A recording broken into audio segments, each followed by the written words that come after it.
ओम शांति। आज 29 जुलाई 2025 के साकार मधुर महावाक्य हैं। मीठे बच्चे, इस शरीर की वैल्यू तब है जब इसमें आत्मा प्रवेश करे, लेकिन सजावट शरीर की होती है, आत्मा की नहीं। प्रश्न है आज की मुरली का कि तुम बच्चों का फर्ज क्या है, तुम कौन सी सेवा करनी है। क्या प्रश्न है आज का कि तुम बच्चों का क्या फ़र्ज है और तुम्हें कौन सी सेवा करनी है। उत्तर है इसका, तुम्हारा फ़र्ज है अपने हम जीन्स को नर से नारायण और नारी से लक्ष्मी बनाने की युक्ति बताना। तुम्हें अब भारत की सच्ची रूहानी सेवा करनी है। तुम्हें ज्ञान का तीसरा नेत्र मिला है, तो तुम्हारी बुद्धि और चलन बड़ी रिफाइन होनी चाहिए, किसी में मोह जरा भी ना हो। गीत है आज की मुरली का, नयनहीन को राह दिखाओ प्रभु। ओम शांति। डबल शांति। तुम बच्चों को रिस्पॉन्ड करना चाहिए। ओम शांति। हमारा स्वधर्म है शांति।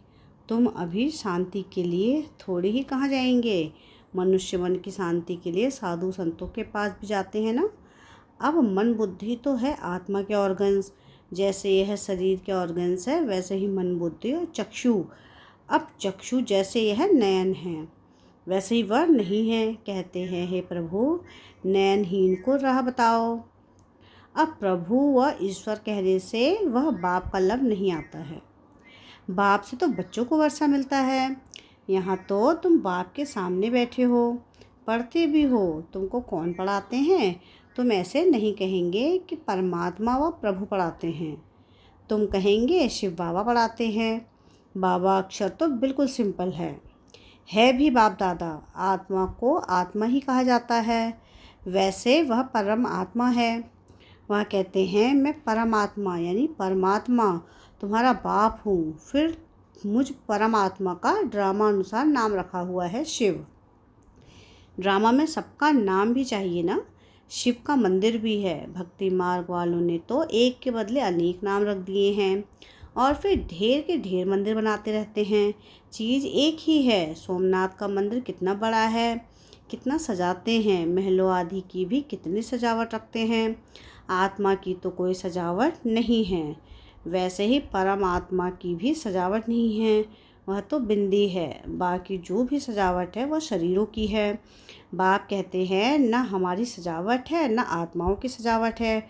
आत्मा है ही बिंदी, इतनी छोटी बिंदी तो कुछ पाठ बजा ना सके। वह छोटी सी आत्मा शरीर में प्रवेश करती है तो शरीर के कितने प्रकार की सजावट होती है। मनुष्यों के कितने नाम हैं, किंग क्वीन की सजावट कैसे होती है। आत्मा तो सिंपल बिंदी है। अभी तुम बच्चों ने यह भी समझा है, आत्मा ही ज्ञान धारण करती है। बाप कहते हैं, मेरे में भी ज्ञान है ना, शरीर में थोड़ी ही ज्ञान होता है। मुझ आत्मा में ज्ञान है, मुझे यह शरीर लेना पड़ता है तुमको सुनाने के लिए। शरीर बिगड़ तो तुम सुन ना सके। अब यह गीत बनाया है, नयनहीन को राह बताओ। क्या शरीर को राह बतानी है? नहीं, आत्मा को। आत्मा ही पुकारती है। शरीर को तो 2 नेत्र हैं, 3 तो हो ना सके। तीसरे नेत्र का यहाँ मस्तक में तिलक भी देते हैं। कोई सिर्फ बिंदी मुआफिक देते हैं, कोई लकीर निकालते हैं। बिंदी तो है आत्मा, बाकी ज्ञान का तीसरा नेत्र मिलता है। आत्मा को पहले यह ज्ञान का तीसरा नेत्र नहीं था। कोई भी मनुष्य मात्र को यह ज्ञान नहीं है, इसलिए ज्ञान नेत्रहीन कहा जाता है।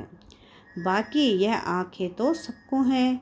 सारी दुनिया में कोई को यह तीसरा नेत्र नहीं है। तुम तो हो सर्वोत्तम ब्राह्मण कुल के।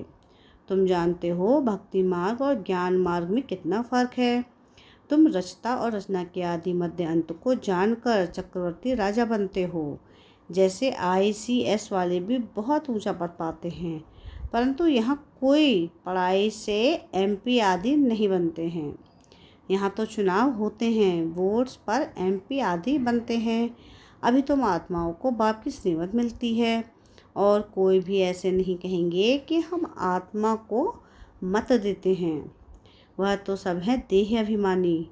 बाप ही आकर देह अभिमानी बनाना सिखाते हैं।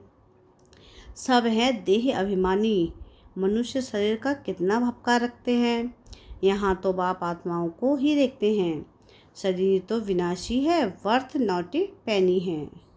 जानवरों की तो फिर भी खाल आदि बिकती है, मनुष्य का शरीर तो कोई काम में नहीं आता। अब बाप आकर वर्थ पाउंड बनाते हैं। तुम बच्चे जानते हो कि अभी हम तो देवता बन रहे हैं। यह नशा चला रहना चाहिए, परंतु यह नशा भी नंबरवार पुरुषार्थ अनुसार रहता है। धन का भी नशा होता है ना। अभी तुम बच्चे बहुत धनवान बनते हो, तुम्हारी बहुत कमाई हो रही है, तुम्हारी महिमा भी अनेक प्रकार की है। तुम फूलों का बगीचा बनाते हो। सतयुग को कहा जाता है गार्डन ऑफ फ्लावर्स। इसका सैम्पलिंग कब लगता है यह भी किसको पता नहीं है। तुमको बाप समझाते हैं, बुलाते भी हैं कि हे भगवान आओ। उनको माली नहीं कहेंगे। माली तुम बच्चे हो जो सेंटर संभालते हो। माली अनेक प्रकार के होते हैं, बागवान एक ही है। मुगल गार्डन के माली को पगार भी इतना बड़ा मिलता होगा ना। बगीचा ऐसा सुंदर बनाते हैं जो सब देखने आते हैं। मुगल लोग बहुत शौकीन होते हैं। उनकी स्त्री मरी तो ताजमहल बनाया, उनका नाम चला आता है। कितने अच्छे अच्छे यादगार बनाए हैं। तो बाप समझाते हैं मनुष्य की कितनी महिमा होती है। मनुष्य तो मनुष्य ही है। लड़ाई में ढेर के ढेर मनुष्य मरते हैं, फिर क्या करते हैं, घास ले पेट्रोल डाल खल्लास कर देते हैं। कई तो ऐसे ही पड़े रहते हैं, दफन थोड़ी ही करते हैं, कुछ भी मान नहीं। तो अब तुम बच्चों को कितना नारायणी नशा चढ़ना चाहिए। यह है विश्व के मालिक बनने का नशा। सत्यनारायण की कथा है तो जरूर नारायण ही बनेंगे। आत्मा को ज्ञान का तीसरा नेत्र मिलता है, देने वाला है बाप। तीजरी की कथा भी है। इन सब का अर्थ बाप बैठ समझाते हैं। कथा सुनाने वाले कुछ भी नहीं जानते। अमर कथा भी सुनाते हैं। अब अमरनाथ पर कहाँ दूर दूर जाते हैं। बाप तो यहाँ आकर सुनाते हैं, ऊपर तो सुनाते नहीं हैं। वहाँ थोड़ी ही पार्वती को बैठ अमर कथा सुनाई। यह कथाएं आदि जो बनाई हैं यह भी ड्रामा में नूद है। फिर भी होगा। बाप बैठ तुम बच्चों को भक्ति और ज्ञान का कॉन्ट्रास्ट बताते हैं। अभी तुमको ज्ञान का तीसरा नेत्र मिला है। कहते हैं ना कि हे प्रभु अंधों को राह बताओ। भक्ति मार्ग में पुकारते हैं, बाप आकर तीसरा नेत्र देते हैं, जिसका कोई को पता नहीं है सिवाय तुम्हारे। ज्ञान का तीसरा नेत्र नहीं है तो कहेंगे चूचा धुंधकारी आंखें भी कोई की कैसी होती है ना। कोई की बहुत शोभामान आंखें होती हैं। फिर उस पर इनाम भी मिलता है। फिर नाम रखते हैं मिस इंडिया, मिस फलानी।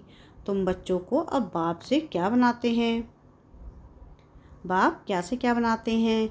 वहाँ तो नेचुरल ब्यूटी रहती है। श्री कृष्ण की इतनी महिमा क्यों है, क्योंकि सबसे ज़्यादा ब्यूटीफुल बनते हैं।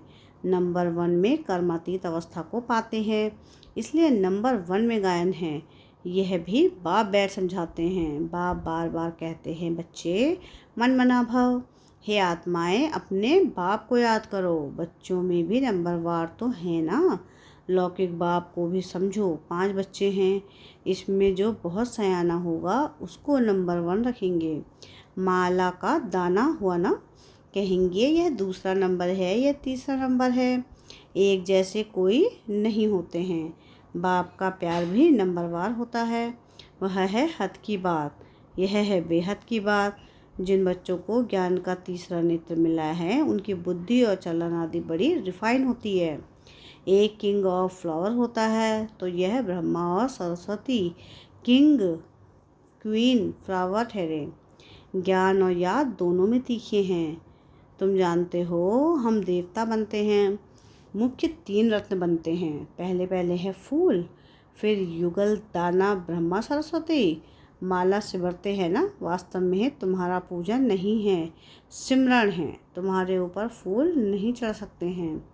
फूल तब चढ़े जब शरीर भी पवित्र हो। यहाँ कोई का भी शरीर पवित्र नहीं है।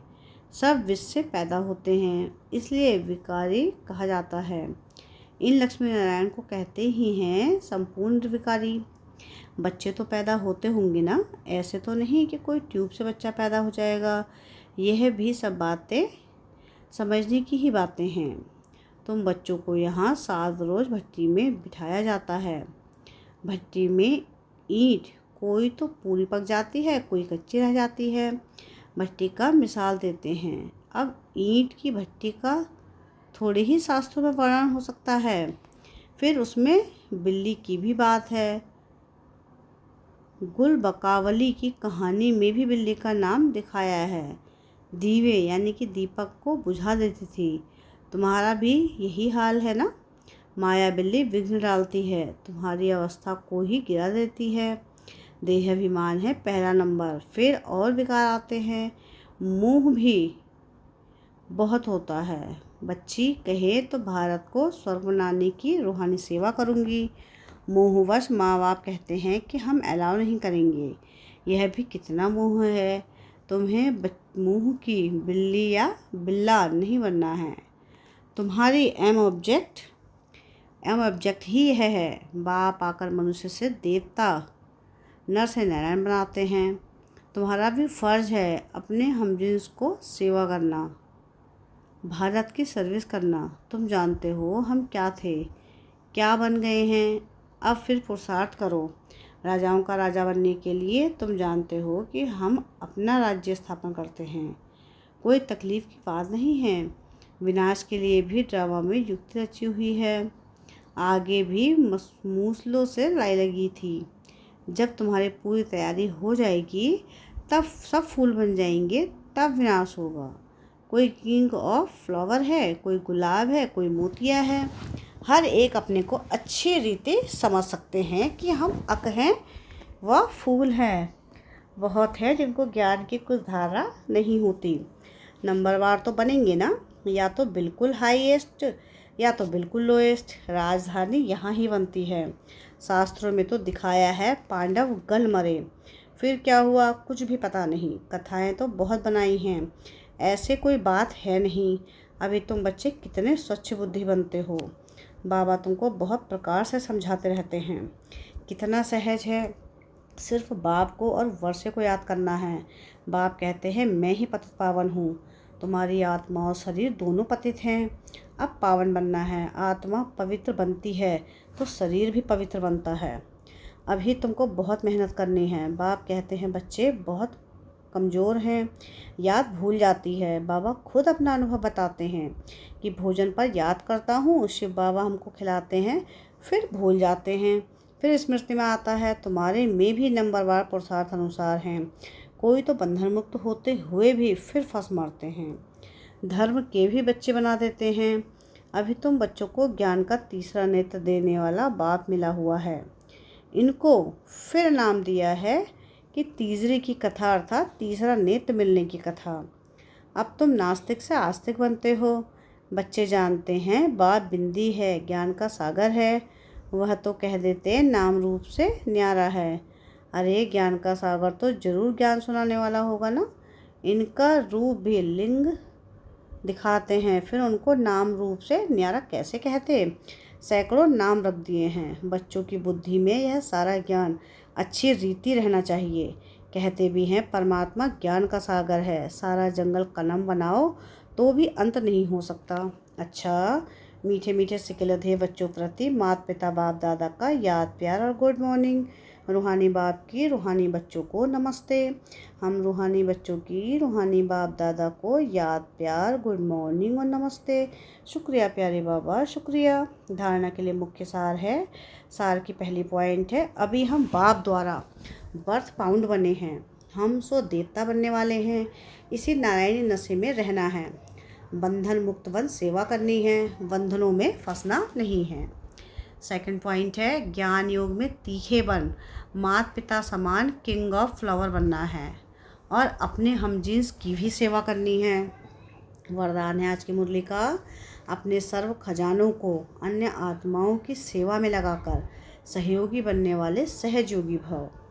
सहजयोगी बनने का साधन है सदा अपने को संकल्प द्वारा, वाणी द्वारा और हर कर्म द्वारा विश्व की सर्व आत्माओं के प्रति सेवाधारी समझ सेवा में ही सब कुछ लगाना। जो भी ब्राह्मण जीवन में शक्तियों का, गुणों का, ज्ञान का व श्रेष्ठ कमाई के समय का खजाना बाप द्वारा प्राप्त हुआ है, वह सेवा में लगाओ। अर्थात सहयोगी बनो तो सहज योगी बन ही जाएंगे। लेकिन सहयोगी वही बन सकते हैं जो संपन्न हैं। सहयोगी बनना अर्थात महादानी बनना। स्लोगन है आज की मुरली का, बेहद के वैरागी बने तो आकर्षण के सब संस्कार सहज ही खत्म हो जाएंगे। अव्यक्त सारे हैं, संकल्पों की शक्ति जमा कर श्रेष्ठ सेवा के निमित्त बनो। जैसे अपने स्थूल कार्य के प्रोग्राम को दिनचर्या प्रमाण सेट करते हो, ऐसे ही अपनी मनसा समर्थ स्थिति का प्रोग्राम सेट करो तो संकल्प शक्ति जमा होती जाएगी। अपने मन को समर्थ संकल्पों में बिजी रखेंगे तो मन को अपसेट होने का समय ही नहीं मिलेगा। मन सदा सेट अर्थात एकाग्र है तो स्वतः अच्छे वाइब्रेशन फैलते हैं व सेवा होती है। अच्छा, ओम शांति।